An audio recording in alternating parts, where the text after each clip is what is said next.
আর আসিফ নজরুল স্যারের কাছে তো আমাদের ডাবল স্যার বলা উচিত। একদিক দিয়ে হচ্ছে উনি আইন উপদেষ্টা, এখানে ওনাকে স্যার বলতে হবে। আর আরেকজন হচ্ছে ঢাকা বিশ্ববিদ্যালয়ের একজন অধ্যাপক, মানে একজন লেকচারার, তো ওনারকেও আমরা স্যার বলে সম্বোধন করছি, ডাবল স্যার। যদি অনেকটা চাবাইয়া চাবাইয়া কথা বলেন, মজা করে বলেন, কিন্তু তিনার কথাগুলা এদিক থেকে ঢুইকা ওদিক দিয়ে কিন্তু বের হয়। বৈষম্য বিরোধী আন্দোলন অথবা বাংলাদেশ আওয়ামী লীগের যে পতন অথবা শেখ হাসিনা সরকারের পতন, এই পতনগুলো ঘটানোর জন্য সোশ্যাল মিডিয়া প্ল্যাটফর্মে তিনজন ব্যক্তি সবচেয়ে বেশি ভূমিকা রেখেছেন।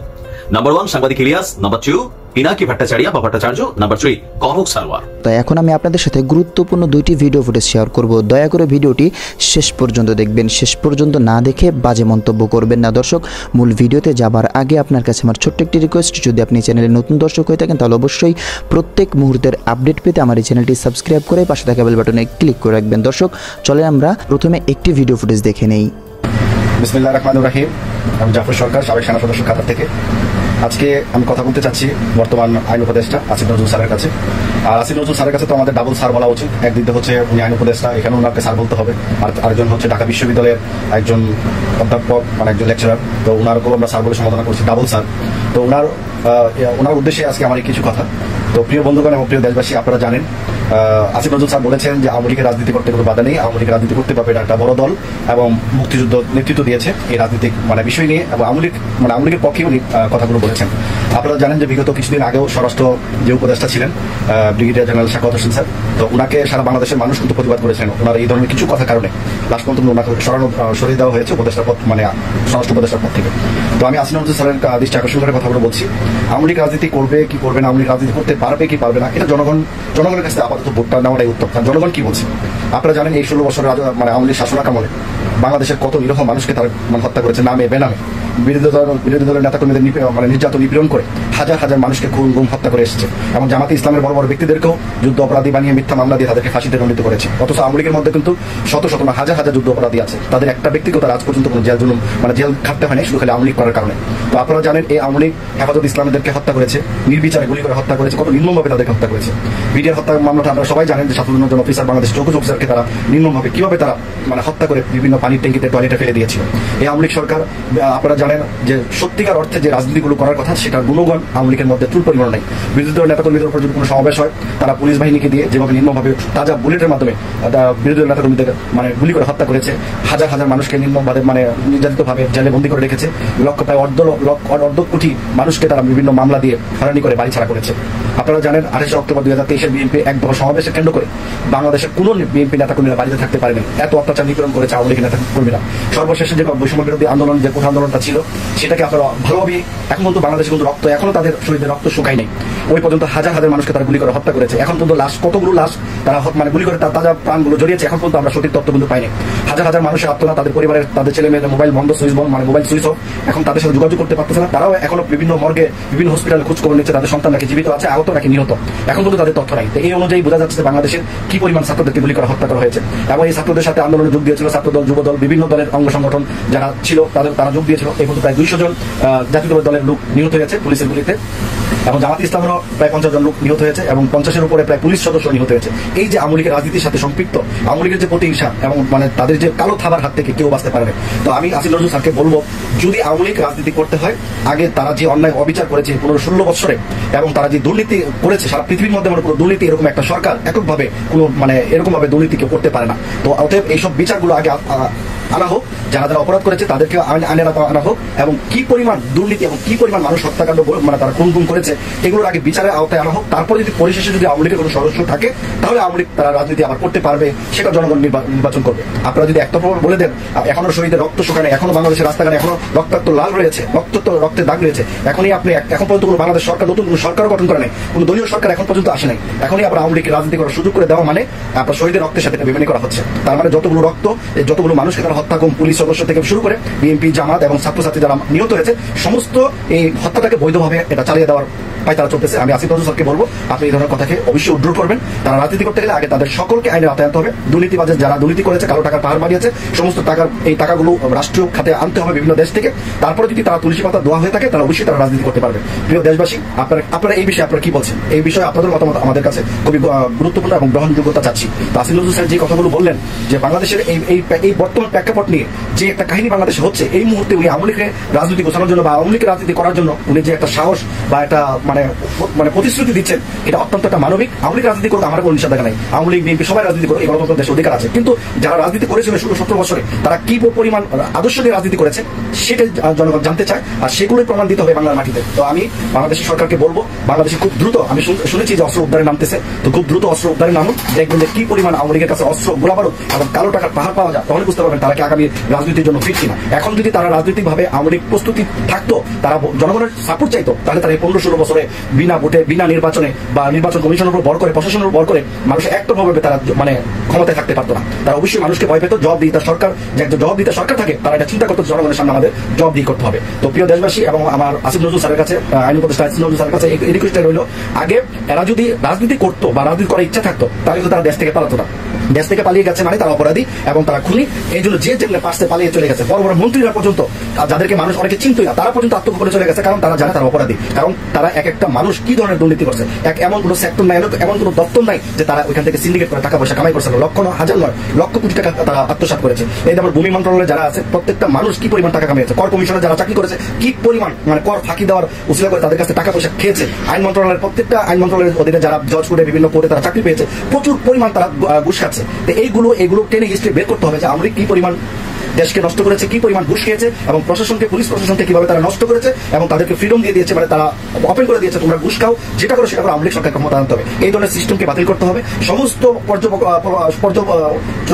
পর্যালোচনা করে দেখা যাবে যে আওয়ামী লীগ রাজনীতির জন্য কতটুকু ফিট এবং কতটুকু মানে গুরুত্বপূর্ণ জনগণের সামনে। ওই 1971 সালে যুদ্ধের সময় শেখ মুজিবুর রহমান জেলে থেকেছেন, উনি তো নেতৃত্ব দেন নাই, উনি পূর্বের নেতা ছিলেন। 71 সালের স্বাধীনতার যুদ্ধের পূর্বে উনি আমাদের বাংলাদেশের জন্য একটা গুরুত্বপূর্ণ নেতা ছিলেন, জাতীয় নেতা ছিলেন, আমরা মানি। কিন্তু ওনার নেতৃত্বে দেশ স্বাধীন হয় নাই। আওয়ামী লীগের কেউ সরাসরি যুদ্ধ করে নাই এবং আওয়ামী লীগের মধ্যে কোনো মুক্তিযোদ্ধা খেতাপ্রাপ্ত লোকও ছিল না। তাহলে আওয়ামী লীগকে ইন্ডিকেট করে যদি আমরা বলি যে আওয়ামী লীগ একটা মুক্তিযোদ্ধা দল, তাহলে তো আওয়ামী লীগের মুক্তিযোদ্ধা কয়টা লোক আছে? একটা লোক আমাদেরকে প্রমাণ করে দেখান। তো শহীদ প্রেসিডেন্ট জিয়াউর রহমান তো উনি স্বাধীনতা ঘোষণা দিয়েছিলেন, স্বাধীনতা ঘোষণা দেওয়ার পর থেকে তো যুদ্ধ শুরু হলো। তাহলে কাহিনীটা তো এখানে আসছে, যে যুদ্ধ ঘোষণা দিয়েছে তার নেতৃত্বে তো যুদ্ধ হয়েছে। আর এই যুদ্ধটা তো কোনো আওয়ামী লীগ দলের বা কোনো রাজনৈতিক দলের যুদ্ধ ছিল না, এটা ছিল সামরিক বাহিনী এবং সিভিলিয়ানদের যুদ্ধ ছিল। তো আমরা আওয়ামী লীগ রাজনীতির যে পরিমাণ বাংলাদেশ থেকে যে নোংরা রাজনীতি করেছে, মানুষের জবান কেড়ে নিয়েছে, কথা বললেই তাদেরকে হুমলা করা হতো, একটাভাবে তাদেরকে মামলা দেওয়া হতো এবং তাদেরকে জেলে করা হতো, এবং অনেক অন্যায় অবিচার বিরোধী নেতাকর্মীদের করা হয়েছে, যেটা রাষ্ট্রীয় সংবিধান অনুযায়ী তারা অত্যন্ত খারাপ কাজ করেছে এবং গণতন্ত্র অনুযায়ী প্রত্যেকটা মানুষ রাজনীতি করতে হবে, সেটাই প্রত্যাশা সকলেই করে। তো আমি চাই বাংলাদেশ আইন উপদেষ্টার কাছে অনুরোধ জানাবো, আপনি এই ধরনের কথাকে অবশ্যই পুনরাবৃত্তি যেন আপনার না ঘটে, এবং আওয়ামী লীগ যদি রাজনীতি করতে হয় তাদের সকলের বিচার, সকল খুনের মামলার মানে বিচার এবং সকল দুর্নীতি এবং প্রত্যেকটা সেক্টর দপ্তরে যে পরিমাণ মানে দুর্নীতি এবং অনিয়ম গঠন করেছে এবং ওই সরকারি চাকরিজীবীদেরকে যেভাবে বাধ্য করা হয়েছিল জনগণের বিরুদ্ধে কাজ করে সরকারকে সাপোর্ট দেওয়ার জন্য, সেই সকল সিস্টেমকে মানে উন্নত করে আওয়ামী লীগ সবাইকে বিচারের আওতায় এনে, তাহলে যদি তারা নিষ্পাপ হয় তাহলে তারা রাজনীতি করতে পারবে, এটা জনগণ বা তখন আপনারা বিবেচনা করবেন। আর আমি আরেকটা কথা বলে দিতে চাই, এই যে কিছুদিন আগে আবার যে হাজী সেলিম, ঢাকার আসলে যে হাজী সেলিম যে এখন গ্রেফতার হয়েছে, আপনারা জানেন 2021 সালের দিকে, 2020 সালের দিকে হাজী সেলিমের পুত্র মানে হাজী সেলিমের পুত্র যে তাকে যে একজন লেফটেন্যান্ট, নৌবাহিনীর একজন লেফটেন্যান্ট ওয়াসিরকে যে ঘুষি মেরে দাঁত ভেঙে ফেলে দিয়েছিল ক্ষমতা অপব্যবহার করে একজন ডিফেন্সের অফিসারকে, পরে যখন আপনার ভ্রাম্যমাণ আদালতের মাধ্যমে তারপরে যে আপনার ম্যাজিস্ট্রেট সারোয়ার আলমের নেতৃত্বে যখন তার বাড়িতে হানা দেওয়া হয়, তখন তার বাড়িতে বিপুল পরিমাণ অস্ত্র, গোলাবারুদ, হ্যান্ডকাপ এবং সাদা ড্রেস, মানে সাদা পোশাক পরে যাদেরকে গুম করা হয় সেই সব পোশাক এবং হকি টকি এবং ইলেকট্রিক ডিভাইস, যে পরিমাণ অস্ত্র গোলাবারুদ তার কাছে পাওয়া গিয়েছিল। এখন তো তাদেরকে গ্রেফতারের সময় ব্যাপার, তাদেরকে পুনরায় গ্রেফতার করা হোক এবং গ্রেফতারের মাধ্যমে হাজী সেলিমের পুত্র ইরফান সাইদকে এবং দ্রুত আইনের আওতায় এনে রিমান্ডে এনে যাতে জিজ্ঞেস করা হয় তার ঘরের ভিতরে এত ইলেকট্রিক ডিভাইস এবং হাত করা এবং সাদা ড্রেসগুলো দিয়ে তারা কিভাবে কত মানুষকে গুম করেছে, ওই এলাকায় কাদেরকে মানে গুম করেছিল, হত্যা করেছিল, সেগুলো যেন পরিপূর্ণভাবে আমরা বিচার দাবি জানাচ্ছি এবং তাদের মাধ্যমে যেন সেগুলো তাদের স্বীকারোক্তি নেওয়া হয়, এবং তাহলেই আমরা বুঝতে পারবো কোন নেতারা কত শত শত মানুষকে গুম করেছে তার প্রমাণ হয়ে যাবে। এত কিছু পরেও যদি আওয়ামী লীগ রাজনীতি করার সুযোগ পায়, তাহলে মনে করতে বাংলাদেশের প্রতিটা মানুষের বিরুদ্ধে তারা অবস্থান নিচ্ছে এবং প্রতিটা শহীদের রক্তের সাথে বেমানি করা হচ্ছে। আওয়ামী লীগ রাজনীতি করতে পারবে কি পারবে না আমি আবারও বলছি, সমস্ত রাজনীতি ব্যক্তিদেরকে আইনের আওতায় এনে সমস্ত কিছু বিচার আদালত করে যদি তার সুযোগ থাকে, আওয়ামী লীগের যদি নিষ্পাপ হয়ে থাকে, তাহলে তারা রাজনীতি করবে। আর এবং আমি দ্রুত সাবেক প্রধানমন্ত্রী শেখ হাসিনাকেও বাংলাদেশে আনার দাবি জানাচ্ছি এবং জনগণ জানতে চায় এবং বাংলাদেশে আওয়ামী লীগ কি পরিমাণ দুর্নীতি এবং কি পরিমাণ খুন খারাপ দর্শন থেকে লুটপাট একতরফাভাবে বাংলাদেশকে শাসন করে গিয়েছে, সেগুলো বিচারে বাংলার মাটিতে হতে হবে। তারপর নির্বাচন হচ্ছে অনেক পরের বিষয়, এখন তো কোনো নতুন সরকার আসে নাই, তাহলে এখন নতুন সরকার না আসতে আওয়ামী লীগ সরকারের পরাজয় বহন করার পর, পদত্যাগ করার পর এখনই আবার নতুন করে আওয়ামী লীগের রাজনীতি করার সুযোগ করে দেওয়া মানে শহীদের রক্তের সাথে বেমানি করা। তো আমি আসিফ নজরুল স্যারকে সম্মানের সাথে বলবো, আওয়ামী লীগের দুঃশাসন এবং দুর্নীতি এবং খুন খারাপি যত গঠন ঘটেছে সমস্ত কিছু আইন সামনাসামনি নিয়ে আসা হোক এবং তদন্তের মাধ্যমে তাদের বিচারের দাবি জানাচ্ছি এবং বিচারের আওতায় আনা হোক। ধন্যবাদ সবাইকে, যে যেখানে ভালো থাকবেন, সবাই একটা শেয়ার দেবেন। আসসালামু আলাইকুম। দর্শক শ্রোতা, চলেন তাহলে আমরা দ্বিতীয় ভিডিও ফুটেজটা দেখে নেই। যদি অনেকটা চাবাইয়া কথা বলেন, মজা করে বলেন, কিন্তু তিনার কথাগুলা এদিক থেকে ঢুইকা ওদিক দিয়ে কিন্তু বের হয়। বৈষম্য বিরোধী আন্দোলন অথবা বাংলাদেশ আওয়ামী লীগের যে পতন অথবা শেখ হাসিনা সরকারের পতন, এই পতনগুলো ঘটানোর জন্য সোশ্যাল মিডিয়া প্ল্যাটফর্মে 3 জন ব্যক্তি সবচেয়ে বেশি ভূমিকা রেখেছেন। নাম্বার 1 সাংবাদিক ইলিয়াস, নাম্বার 2 পিনাকি ভট্টাচার্য বা ভট্টাচার্য, নাম্বার 3 কনক সারওয়ার। আর বাকি যারা আছেন আমি মনে করি যে তারা হচ্ছেন প্রথম 3 জন। ডক্টর ইউনূস সাহেবের সরকার আসার পর নবনির্বাচিত যে উপদেষ্টা কমিটি আছে সেই কমিটির বিভিন্ন অ্যাক্টিভিটিস বা কর্মকাণ্ড নিয়ে ইতিমধ্যে সমালোচনা শুরু হয়েছে।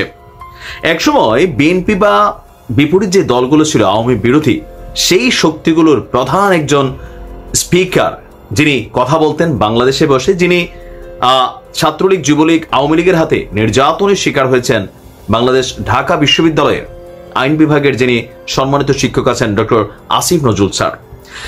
জাস্ট হচ্ছে আজকে 15 থেকে 18 দিন এই আসিফ নজরুল স্যার এখন অনলাইনে বলেন, আমরা বিএনপির তো ডাইরেক্ট বক্তব্য শুনছি না, অনলাইনে যারা এই প্ল্যাটফর্মটাতে কাজ করেন তাদের কাছে চক্ষুশূল হয়ে গেছে ডক্টর আসিফ নজরুল আসলে প্রেক্ষাপটটা কি। তবে একটু ব্যতিক্রম ভূমিকা আছেন সাংবাদিক ইলিয়াস। তিনি মনে করছেন যেভাবে যা চলছে ফাইন, এখানে অতিরিক্ত তাড়াহুড়ার কোনো কিছু নাই। আবার কনক সারওয়ার অথবা ডক্টর পিনাকি ভট্টাচার্য ডাক্তার, তিনি আবার সম্ভবত পিএইচডিও করছেন, যাই হোক, তিনারা আবার ডক্টর আসিফ নজরুলের ইস্যুতে শক্ত ভূমিকা রাখছেন। আসিফ নজরুলকে সম্ভবত এরকম অপমান এর আগে মানে ছাত্রলীগের হাতে বেশ কয়েকবার হয়েছে, শব্দগুলো ছিল জামাত বিএনপির এজেন্ট অথবা রাজাকার সামহাও, এরকম বক্তব্য ছিল। কিন্তু এবার হাউন আঙ্কেল, এই মুহূর্তে সারা বাংলাদেশে খুবই নিম্ন শ্রেণীর একটা ওয়ার্ড হচ্ছে হাউন আঙ্কেল। কেন ডক্টর আসিফ নজরুল ইসলামকে পিনাকি ভট্টাচার্য হাউন আঙ্কেল বলে অভিহিত করলেন? প্রসঙ্গটা হচ্ছে আমাদের আসিফ নজরুল ইসলাম, আসিফ নজরুল তিনি যে অফিসটাতে বসেন, মানে আইন মন্ত্রণালয়ের সেই অফিসটার মধ্যে পেছনে যে বোর্ড আছে সেখানে একটা ছবি আছে, ছবিটা দেখছেন আপনারা, এটা হচ্ছে বঙ্গবন্ধু শেখ মুজিবুর রহমানের ছবি। এই ছবিটা বেসিক্যালি ওনার প্রবলেম, পিনাকির প্রবলেম।